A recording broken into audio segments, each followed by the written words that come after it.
Melamine is a nightmare to paint. If you've ever tried painting it, you'll know what I'm talking about. MFC, Melamine Face Chipboard, probably one of my least favourite products to work with, but it does have its pros and cons. One of the main benefits of it is that it's very hard wearing for like shelves, inside cupboards, any kind of washable shelf surface. It's great. The big cons with it is that cutting it without the edge chipping is not easy. Even with brand new sharp saw blades, you can still get problems with the edge chipping every now and then. You're going to have to use some sort of edge banding as well. And of course the edge banding can end up coming off over time depending on humidity and a whole load of other factors. So it's not one of my favourite products, but for things like shelves inside cupboards, it does work really well. So my little tip for you today is how to paint Melamine MFC. And I'm going to show you that on this little unit here for my studio desk that I need to repaint because I don't want it to be white. And it's relatively straightforward. What I generally do when it comes to painting Melamine is just give it a quick sand, because you need to get a bit of a key for the paint to stick to. So this is just 100 grit sandpaper. Very quick sand.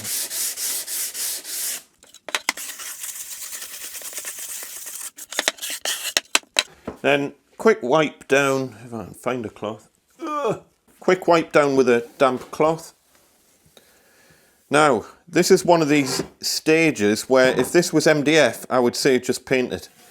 But with MFC, you're probably going to want to wait for this to dry or use a piece of tissue or something just to dry it off a bit first.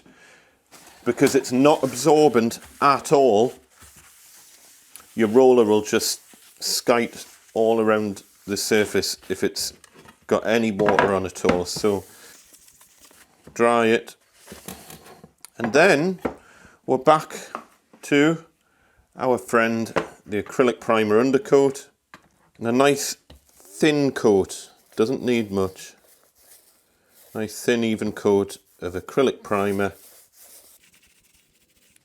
As usual, watch your edges that you don't get a build-up of paint, and that's it. We'll let that dry. I can't do the underside until this is dried. It's not going to be easy to pick up. I'm just laying it off at the minute, very, very light on the roller. Usual rules. I like to put the paint on, give it 30 seconds or so, and then lay it off for a lovely finish. And then once that is completely dried, and obviously you've done the other side or whatever. Oh, and watch for overhangs of paint, look at that. Watch for an overhang of paint on the underside.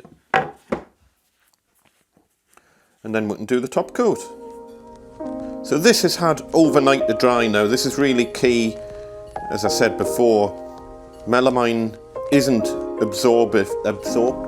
It's not absorptive. Melamine doesn't absorb stuff, so it will take a lot longer for the paint to dry. So give it overnight. But that's nice and dry now. And I'm just going to use I'm using a water-based satin wood paint, which is kind of an eggshell type stuff, but water-based. If you want to use an oil-based, that's fine. Oil-based might be a bit more hard-wearing, but that's based on no evidence whatsoever. But I'm moving more and more to water-based paints now. So let's go for this. Get your top coat on. Look at how nicely that's taking the paint. And we're going to put 2 coats of the top coat on as normal with any kind of paint and thing. Always do 2 coats of top coat.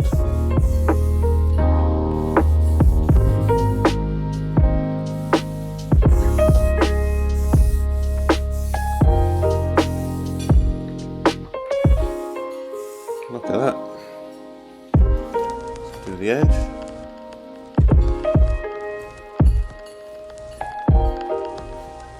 And if you've not watched my other videos on paint and stuff, don't forget to hit subscribe, because this is a topic that comes up quite often.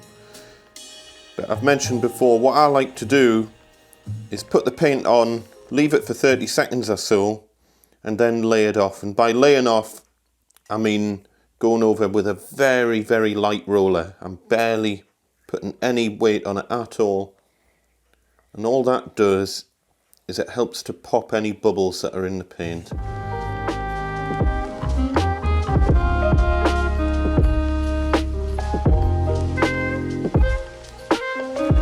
And always watch out for any build-up of paint on your edges, because that's the bit that, if you're going to get kind of uneven paint, it's probably going to be around your edges, so just watch out for that. That's it, let that dry. For your top coats, I would give it a good, for water-based paints, a good 4 or 5 hours between coats. I don't know what it says on the tin, let's have a look. 6 hours between coats it says on the tin. I've done it much less than that and it's been absolutely fine, but if you want to allow the full 6 hours between coats, that's fine. Get your second coat on, that's you done.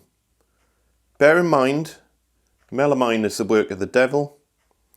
It makes all your tools go blunt, and it's not the easiest thing in the world to paint. As with any paints, even though it might feel dry to the touch, it doesn't mean that the paint has properly hardened. Water-based paints dry a lot quicker than oil-based paints, but they still need a good few days for the paint to get really hard. Oil-based paints can take a good couple of weeks for the paint to properly harden. So just because it's dry to the touch doesn't mean it's ready to be used. I would generally say with water-based, try and give it 2 or 3 days just for the paint to kind of settle down and harden a bit before you put anything on it that's too heavy. If you're impatient like me and you completely ignore that advice, you might find that things start to stick to your freshly painted objects. You can see though, I've got a perfectly good finish on this melamine, and it's pretty hard wearing, you know, that's me scratching it. I mean, I am leaving marks from my nails. It's a decent, good quality finish. Bear in mind, just bear in mind, you'll never get the paint to be as hard wearing as the original melamine. At the end of the day, melamine is essentially plastic and paint is paint. So, you know, you are going to be able to chip the paint off this if you make a sustained effort. But, you know, that's a pretty good finish, and for the vast majority of situations, it's probably going to be absolutely fine. All I would say is don't go round repainting all the melamine shelves in your kitchen units, because the paint won't withstand the day-to-day abuse that shelves in kitchen units get. But for shelves on like bookshelves, perhaps, for melamine cupboard doors, you'll probably be fine. But again, kitchen doors, you can sometimes get a really kind of shiny finish on them, and that's another whole level of complications for trying to get paint to stick to ultra shiny surfaces like that. Stuff where ornaments are just going to go on it, or in this case it's just paperwork going on it, so there's nothing that's going to scratch it. You should be absolutely fine with what I've suggested in this video, should be. But melamine's a pain in the backside. And this is where we come on to a little bonus tip that I did promise you. As you know, for these I just used my bog standard acrylic primer undercoat and it's worked absolutely fine. But if you really want to push it and go for a primer that is more specifically designed for painting melamine and problem surfaces, what I would suggest is Johnstone's Advanced Multi-Surface Primer. It's specifically designed for problem surfaces. It is expensive, it's about £20 for a little 1 litre tin, and technically it's just a primer, so you should really use an undercoat over the top of it before you're doing your top coats of paint. That's up to you whether or not you bother to do that, but that's a suggested route that you go down, as opposed to this, which is a primer and undercoat in the one paint. But you can use that Advanced Multi-Surface Primer on all sorts of things like tiles, metal, as I say, melamine. It gives a very, very good bond between the primer and the substrate. The the thing that you're painting. Plus you've still got all the advantages of it being a water-based paint as well. If I was doing this job for a customer, that's what I would use. But since this is just for me and it's in my studio room and it's only going to be paperwork that's on it, the Leyland acrylic primer undercoat will be absolutely fine. By the way, these are all made by PPG, so PPG, oh well, that's the parent company of Leyland and Johnstone's. I don't know what equivalent paints would be all around the world. Obviously this is in the UK, maybe you can get these paints elsewhere in the world. Feel free to pop in the comments if you've found really good water-based primers for melamine elsewhere in the world. That's it for today. I hope you have a wonderful weekend. If you're new to the channel, don't forget to hit subscribe. Also remember, there's articles, detailed articles about pretty much, or most of the videos on this channel over on gosforthhandyman.com. So if you want to go over there, there's a blog and in-depth stuff, and I do little updates to the videos and provide a little bit more detail and links to the products and all that sort of thing, all on gosforthhandyman.com. So get yourself over there. You can also follow me on Instagram and on Twitter and Patreon, of course. There's loads of extra stuff over on my Patreon, patreon.com/gosforthhandyman. That's it for today. See you next time. Bye.